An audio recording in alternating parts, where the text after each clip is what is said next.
Hello tout le monde, donc aujourd'hui je vous retrouve pour une nouvelle vidéo qui va être une vidéo donc pour savoir comment commencer une chaîne YouTube, comment démarrer sur YouTube, comment se lancer, etc. Donc j'ai, si je regarde bien mes notes juste devant, 10 conseils mais qui sont assez bien fournis. Donc je vais commencer tout de suite pour pas que la vidéo soit trop longue, sinon c'est pas hyper intéressant pour vous. Donc c'est parti. Donc premièrement, en parler à ses parents. Donc d'abord, avant de parler de ça, je dirais que je pense que vous allez me demander l'âge minimum. Alors pour moi, pour qu'une personne soit capable de gérer tout ce qu'il y a, donc que je vais, bon je prends ma feuille, que je vais énoncer juste après, je pense qu'il faut être au lycée, donc 15 ans. Ouais, 15 ans. Ou en troisième, mais pas avant. Pour moi, avant, on peut pas gérer tout. Enfin, tous les aspects négatifs, toutes les choses positives aussi, comme l'avait dit Esther, de se sentir belle dans une de ses dernières vidéos. Tout ce qui est positif est aussi néfaste que tout ce qui est négatif, on dirait pas. Mais voilà, j'en parlerai un peu plus tard. Donc, comment en parler à ses parents? Donc, tout d'abord, moi, comment c'est venu? Donc, c'est juste que j'étais avec Marie, je pense que vous savez. Et donc on adorait faire les vidéos et voilà, ma mère, je lui dis bon bah on va commencer, c'est les vacances et voilà, enfin pour nos parents c'était pas quelque chose qui allait aboutir, mais c'est devenu quelque chose d'assez concret. Donc ce qui fait que maintenant mes parents réagissent très très bien, ils me donnent des idées, ils m'aident, des conseils, etc. Voilà, tant que je ne montre pas trop ma vie, tant que je fais attention à ce que je dis, ils sont d'accord. Donc c'est pour ça que je pense qu'il faut au moins avoir 15 ans. Ensuite, comment l'annoncer? Donc si vraiment vous pensez que vos parents ne connaissent pas ce monde, entre guillemets, montrez-leur des vidéos, vous pouvez leur en parler, dire que vous adorez ça tout simplement, parce que normalement je pense, du moins j'espère, la principale raison pourquoi on fait des vidéos, c'est parce qu'on adore, tout simplement, on adore ce qu'on va montrer, on aime bien l'échange avec les gens. Donc voilà. Ensuite, s'ils ne veulent pas, je vous conseille, surtout si vous avez moins de 15 ans, de ne pas commencer YouTube tout simplement. C'est assez frustrant. Oui, s'ils ne veulent pas, évitez ou attendez du moins. Enfin voilà, je vous conseille pas de le faire en cachette. Et le plus important pour moi là de cette vidéo, enfin que je voudrais vraiment faire passer le message, donc je vais le dire, c'est pour ça que je le fais en premier. Donc je vois plein de filles, même des jeunes filles que je connais, d'accord, bref, que je connais, qui font pas du tout attention à certaines choses. Donc en fait, il faut savoir que quand on se met sur YouTube, le monde entier peut nous voir, ça on est d'accord. Il y a beaucoup de gens malveillants. Voilà, je vous dis vraiment de faire attention, donc ne dévoilez jamais vos noms de famille, jamais vos adresses. C'est bête à dire, mais on sait jamais, il suffit par exemple d'un fond de vidéo pour voir à peu près dans quelle région vous habitez. Ensuite, si sur votre page Facebook vous aimez je ne sais quoi dans la vôtre, on vous trouve votre nom de famille, après on trouve votre ville, enfin ça peut aller très très très vite. Voilà, faire très attention à tous ces réseaux sociaux, aux photos qu'on met. Si par exemple pensez, alors moi ce que j'ai fait, pensez si comment dire, si les abonnés peuvent très bien trouver votre Facebook très personnel, les photos de couverture sont publiques, donc évitez d'en mettre. Moi personnellement j'en ai plus, donc comme ça, enfin j'ai eu de problème par rapport à Facebook, mais voilà. Et si vous avez un problème, n'hésitez pas à en parler à vos parents. Par contre, si vos parents ne savent pas que vous avez un problème sur YouTube, dites-leur, je vous en supplie. Voilà, après vous vous sentez vraiment mal, enfin ça fait vraiment peur, j'ai envie de vous dire. Donc voilà, je vous dis ça, faites vraiment attention. Ensuite j'ai passé à la deuxième catégorie, deuxième conseil, donc savoir à quoi s'attendre. Donc comment dire, prendre conscience de tout ce qui peut, voilà, tout ce que cette chaîne peut engendrer. Donc tout d'abord, la popularité. Alors je mets de grosses guillemets parce que non, je fais des vidéos sur YouTube, je ne suis pas du tout populaire. Pour moi ça n'a rien à voir, je ne suis juste plus dans l'anonymat. Voilà, moi je dis ça comme ça en général. Voilà, c'est juste que certaines personnes, s'ils me voient, peuvent savoir qui je suis. C'est juste ça. Et encore, ils ne savent pas mon nom de famille ni rien. Enfin bref, pour moi, c'est juste perte de total anonymat. Donc ça, faut vraiment s'en rendre compte parce que, par exemple, là, j'ai, on va dire, actuellement 3500 abonnés. Et vraiment, moi, à 16 ans, des fois, ça me fait peur de me dire 3000 personnes peuvent être devant moi. Voilà. Pensez vraiment à ça. Sinon, tout ce qui est commentaires négatifs, donc je répète beaucoup ce que d'autres youtubeuses vous disent, mais voilà, c'est vraiment mon point de vue et mon expérience. Donc les commentaires négatifs, il faut savoir que il y a beaucoup de positifs dans cette aventure YouTube. Donc ce que je disais, c'est que les commentaires positifs peuvent comment dire, pour les plus jeunes, donc je me concerne pas comme mature, vieille et tout ça, mais pour les filles par exemple de 10-12 ans qui font des vidéos sur YouTube, même plus jeunes, j'en ai déjà vu, que des gens, enfin que des personnes disent ah t'es trop parfaite, t'es trop jolie, stop. C'est absolument pas méchant, hein, pas du tout, c'est juste que voilà, enfin, comment dire, quand on me dit t'es parfaite, non. En général, je réponds, enfin, récemment, je réponds, voilà, je ne suis pas parfaite, on est tous parfaits à notre façon. Et c'est vrai, faut pas croire que ce que vous voyez ici, c'est parfait. L'image que vous avez de moi, ce n'est pas ça, enfin, forcément, c'est une partie de moi, comment je parle, comment j'explique mon point de vue, mais vous savez pas tout, moi je suis tout à fait normale. C'est ça que je veux que ça rentre dans la tête des gens. Les youtubeuses sont tout à fait normales. Mais vraiment normales. Voilà, c'est tout ce que je veux dire. Faut pas que vous vous sentiez inférieure ou dévalorisée ou envieuse de YouTube. Mais c'est même pas youtubeuse, c'est de filles qui font des vidéos qui mettent sur YouTube. Voilà, c'est tout. Ensuite, donc j'ai parlé des commentaires positifs, les commentaires négatifs. Donc moi j'en ai pas eu énormément.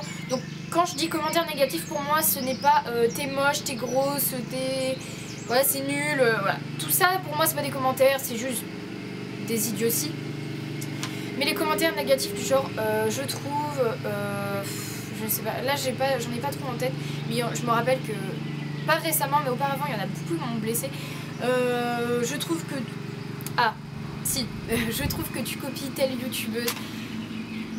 Voilà, c'est des choses quand vous faites une vidéo, vous êtes content de ce que vous avez fait, du montage, et là vous vous rendez compte que certaines personnes, voilà, n'aiment pas. Les pouces rouges, pareil, c'est voilà, ça touche quand même si on peut passer au-dessus, moi ça me touche quand même. Donc voilà, faire attention à ça. Ensuite, donc ça rejoint l'âge minimum pour moi. Donc savoir à quoi s'attendre, il faut savoir que dans l'aventure YouTube, il y a des partenariats. Je répète, en tant que youtubeuse, on ne fait pas ça pour les partenariats, j'espère, du moins, moi non. Il y a une grosse bête qui vient de partir, ça me fait peur. Donc si vous voulez entreprendre des partenariats, je pense qu'il faut avoir la maturité de faire les démarches et d'être professionnel avec les marques. Si vous savez pas trop comment ça se passe un partenariat, donc moi comment je fais, parce que j'ai 3500 abonnés, et encore je suis à peu près. Donc je n'ai pas de marque qui me contacte parce que je pense que les grosses youtubeuses, des marques les contactent pour tester leurs produits. Ça si, ça m'est arrivé 2 fois, mais voilà, je voyais pas, voilà, c'est un exemple, je voyais pas l'utilité de vous en parler. Donc vous déjà être assez mature pour juger ce qui est nécessaire ou non, ce qui est faux ou non. On peut très bien avoir des fausses propositions. Et faut être assez pro, donc moi je contacte les marques, donc je vais en général sur leur site, je chope une adresse email ou un numéro, mais pour l'instant j'ai jamais appelé. J'envoie un mail, donc j'ai un copier-coller d'une formulation, voilà, bonjour, je suis une jeune fille de 16 ans qui fait des chaînes YouTube, enfin qui fait des vidéos sur YouTube à ce lien, blablabla. Et donc en gros faut être professionnel parce que ces marques là vous envoient des produits gratuitement. Donc moi je suis pas du genre à profiter de ça. Si ils m'envoient des produits gratuitement, déjà ils font l'effort de répondre, parce qu'il y a des sites qui ne répondent pas. Ils font l'effort de répondre, ils font l'effort de répondre aux questions, ils font l'effort voilà, de prendre les coordonnées, d'envoyer des choses gratuites, même si ça leur est c'est positif pour eux. C'est quand même des démarches, voilà, qu'ils font, même s'ils font ça se trouve tous les jours, je ne sais rien. Pour moi c'est quand même une démarche et la politesse. Donc s'ils m'envoient des produits, voilà, je réponds, je leur envoie le lien ensuite de la vidéo où j'ai parlé de leur truc. Je leur dis à bientôt, blablabla, voilà. Voilà, je pense que c'est assez mature pour faire ça. Et il faut se rendre compte aussi que YouTube prend énormément de temps. J'en ai déjà parlé dans une ancienne vidéo, donc je vais pas m'étaler, mais il faut vraiment être organisé. Troisièmement, donc là on rentre vraiment dans le vif du sujet, le nom de la chaîne. Alors, pour moi, il faut s'adapter à plusieurs choses. Dans la chaîne, il ne faut pas avoir de numéro, enfin, il faut que ce soit un nom ou un pseudo qui vous représente vraiment. Par exemple, moi, Evatitude, voilà, c'est un truc que je traîne depuis 3-4 ans. Et voilà, tout le monde m'appelle au lycée, beaucoup de gens m'appellent Evatitude, donc voilà, je pense que ça me représente assez bien. Donc essayez de trouver quelque chose qui vous représente, un peu rigolo, voilà, quelque chose d'accrocheur. Quatrièmement, je vais vous parler du design de la chaîne, de la barre d'infos et des miniatures. Donc pour moi, c'est l'aspect esthétique. Donc faut déjà donc le design de la chaîne. Donc en gros, sur une chaîne YouTube, je pense que vous avez, mais je vous explique vraiment en détail, il faut avoir une photo de profil. Donc ça, voilà, une photo assez normale, voilà, de vous tout simplement, pas une photo du pigeon, du voisin, du pays, voilà, l'autre bout de la planète. Une couverture, si je peux dire, comme sur Facebook. Donc je parle aussi de la page Facebook, hein, voilà, toutes les choses comme ça. Donc la chaîne YouTube, j'arrive pas à parler, donc vous pouvez mettre une photo de couverture, on va appeler ça comme ça, une illustration de la chaîne, je crois que ça s'appelle précisément. Et je pense qu'il faut que ce design là soit assez bien, parce que quand on clique sur la chaîne, voilà, on voit le design hyper bien fait. Je trouve que ça donne envie. Personnellement, je sais pas si vous avez vu, je l'ai refait il y a pas longtemps, donc je vous invite à aller voir, vous cliquez sur le nom de ma chaîne et voilà, vous y êtes. Donc pour ça, ça et les miniatures. Donc les miniatures doivent vraiment, pour moi, être, comment dire, faut que ça embellisse, je sais pas comment vous dire, faut que ça soit à l'image d'une vidéo propre. Parce qu'on voilà, quand on voit une belle miniature, on se dit ah ouais, ça a l'air cool, donc je clique. Et moi je mets toujours un rond assez de couleur pas vive, mais quelque chose qui accroche pour qu'on voit le titre. Je trouve ça cool quoi, donc voilà. Ce que je veux dire, c'est que le design de la chaîne et la miniature, je l'ai fait avec Photoscape. Donc c'est un logiciel gratuit, vous tapez sur internet, téléchargez Photoscape. Et voilà, c'est assez simple d'utilisation pour faire des photocollages, donc des mises en page, enlever les imperfections des photos. C'est connu pour ça parce que voilà, Adobe Photoshop, voilà, c'est un peu plus dur, mais pour ça c'est pratique, pour les effets, pour la luminosité, etc. Donc voilà, je vous conseille. Et la barre d'infos, je pense que voilà, faut vraiment soigner sa barre d'infos. Faut que toutes les informations y soient. Des fois, je suis désolée, j'oublie de mettre des choses. Mais voilà, c'est pas évident, la barre d'infos, c'est vraiment galère à faire. Moi, je mets, voilà, il y a un truc prédéfini. Vous avez une fonction dans YouTube, c'est prédéfini, ça se met sur toutes les vidéos. Mais des fois, il faut aller sur les sites, prendre les articles, les mettre tous, les prix, les musiques, enfin, voilà. Voilà, pour moi, c'était un critère assez important. Cinquièmement, la qualité de vos vidéos. Donc, je vais pas faire un truc de ouf, mais le minimum pour moi, c'est l'appareil photo, vous savez, les numériques.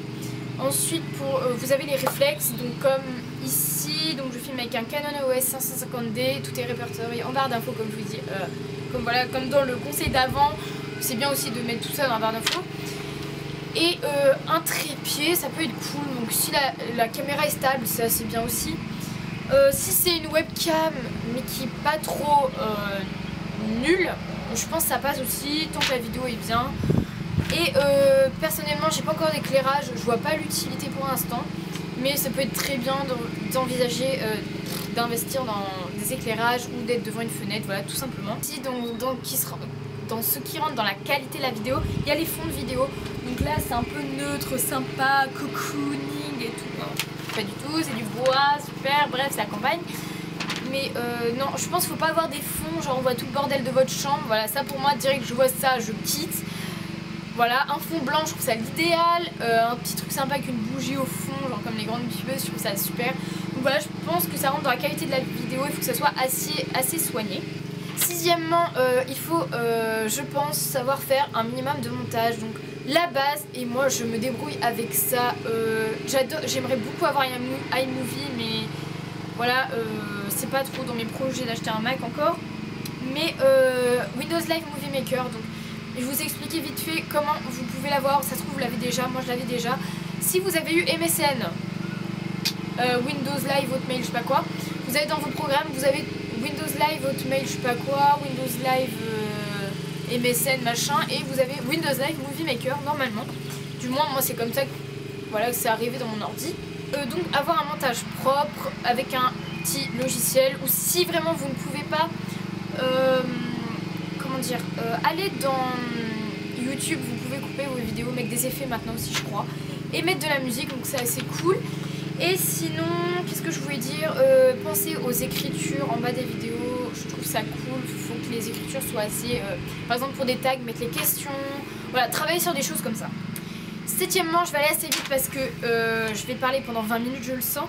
je pense qu'il faut être actif sur les réseaux sociaux, sur votre chaîne, à l'écoute de vos abonnés, tout ça. Donc répondre aux commentaires, c'est vraiment galère, je peux vous dire. J'y suis tous les matins, tous les soirs, toute la journée, tout le temps. Je réponds toujours aux commentaires. Si je ne réponds pas à vos commentaires, je le répète dans beaucoup de vidéos, c'est que vous ne m'avez pas ajouté sur Google Plus ou quelque chose comme ça. Donc je les lis tous, mais des fois je ne peux pas répondre, donc je suis vraiment désolée. Donc il faut vraiment être actif, je pense. Quelqu'un qui répond pas à ses commentaires, je trouve ça abusé. Parce que les commentaires, c'est vraiment la meilleure partie de YouTube. Donc voilà, c'est tout. Les messages Facebook, pareil.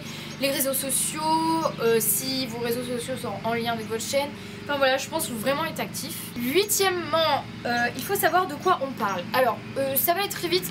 C'est juste que c'est quelque chose que j'ai remarqué. Donc je voudrais pas que vous fassiez l'erreur.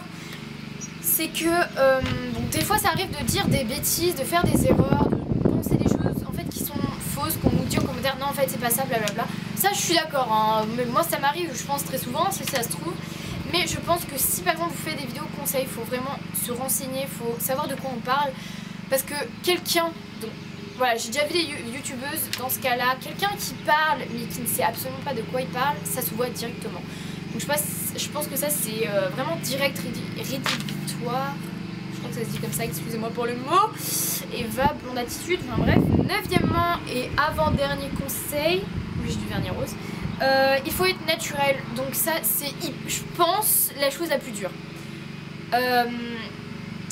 J'ai souvent eu des remarques, je vais pas appeler ça de critique, mais des remarques comme quoi je parais pas du tout naturel, comme quoi dans la vie de tous les jours je parle pas du tout comme ça. Pour moi je parle exactement pareil, donc je fais des efforts. Oui je remets mes cheveux, oui je fais des gestes avec les mains, je suis exactement comme ça dans la vraie vie. Donc ça prouve que je suis assez naturelle je pense. Mes amis, voilà, récemment certaines m'ont dit que non, ça changeait pas du tout. Et il faut savoir parler à une caméra, donc ça c'est hyper dur, je pense qu'il faut s'entraîner. Moi j'ai eu de la chance parce que avant de faire des vidéos sur YouTube, j'ai fait des vidéos pour moi-même pendant au moins un an et demi même. Je faisais des tags comme ça, je les publiais pas, en gros je les gardais. Donc ça m'a aidé je pense à parler à la caméra parce que quand je revois des vidéos du tout début, donc je pense dans une vidéo très exceptionnelle pour vous remercier, je pense que je vous montrerai un jour. Je fais salut tout le monde. Alors aujourd'hui je vais vous faire un tuto. Voilà, je fais des choses comme ça. Donc bref, je fais pas du tout comme ça. Faut être naturel, c'est tout simple. Pourquoi j'ai fait comme ça? Bref, faut être hyper naturel. Je pense que c'est un peu la base. Mais le plus dur, je l'avoue. Dixièmement, il faut juste tenter, être courageux et se lancer. Moi je m'étais dit, on va poster, on verra ce que ça donne. Voilà, c'est tout. Si ça marche, tant mieux. Si ça marche pas, tant pis. Au bout d'une semaine, on avait déjà 30 abonnés, je crois, un truc comme ça. Ça a été assez vite. J'avais 100 abonnés par jour, donc comme au point où j'en suis, j'ai bientôt rattrapé mes abonnés de mon ancienne chaîne, donc je suis hyper contente, je vous remercie vraiment pour ça. Voilà, je crois que je vais finir là-dessus. Je vous remercie vraiment pour tout ce que vous m'apportez et tout ça. Ça va bientôt être mes 1 an de vidéo. J'ai commencé le 1er juillet 2013 avec Marie et là je suis voilà, bientôt 1 an de vidéo, 3500 abonnés, j'ai retrouvé mes 3500 abonnés toute seule avec presque encore, enfin presque, bientôt dans l'avenir proche 100 000 vues de ce que j'ai, enfin en gros pile au compteur que j'ai été retrouvée à mon ancienne chaîne. C'est un peu un nouveau voilà. Je vous invite à aller voir mes anciennes vidéos, à aimer ma page Facebook, que je vous mets le lien toujours en barre d'infos, à lire la barre d'infos avec toutes les informations. Voilà, donc mettez vos chaînes en commentaire. Peut-être que je vous ferai une petite surprise si vous mettez vos chaînes en commentaire. On verra. Je vous fais de gros bisous et bye!